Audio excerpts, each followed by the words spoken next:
সবাইকে নতুন আরও একটি ভিডিওতে স্বাগত। পঞ্চায়েতে 11,000 টি শূন্য পদে নিয়োগ নিয়ে আজকে বড় ঘোষণা করলেন রাজ্যের পঞ্চায়েত মন্ত্রী দিলীপ ঘোষ। বিস্তারিত ভিডিওটি দেখুন এবং শেয়ার করুন।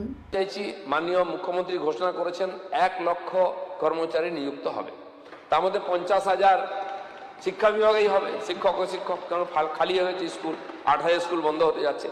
ঠিক সেরকম পঞ্চায়েতের যে পরিষেবা যদি মানুষকে পৌঁছে দিতে হয় তাহলে কর্মচারীর দরকার আছে। আমার বিভাগে প্রায় 1 লক্ষ এরকম কর্মচারী আছেন যাদের কোনো হিসাব নেই, তাদের কোনো ভূত নেই, ভবিষ্যৎ নেই।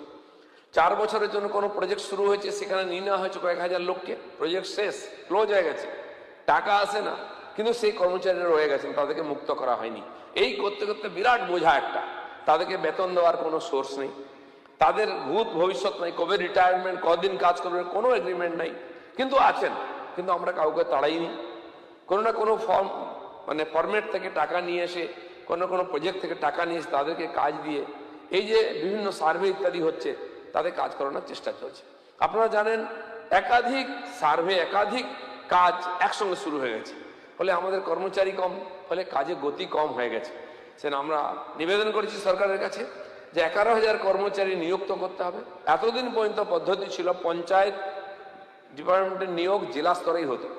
জেলা শাসকরা বলছেন আমরা এই ব্যাপারে এক্সপার্ট নই, গণ্ডগোল হয়ে যাবে, আলাদা আলাদা হবে, আবার কোশ্চেন লিখা হয়, আমাদের রোগ আছে। সেই জন্য আমরা ঠিক করেছি যে একটা সংশোধনের মাধ্যমে পিএসসিকে আমরা এই পুরো দায়িত্ব দিয়ে দেবো, তারা পরীক্ষা করে সিলেক্ট করে আমাদেরকে দেবেন, ডিএমরা তাদের নিযুক্তি করবেন। তার জন্য একটা ছোট্ট সংশোধনী হবে, সেটা আমরা আপনাদেরকে জানাবো। এই কয়েকটি কথা বলার ছিল।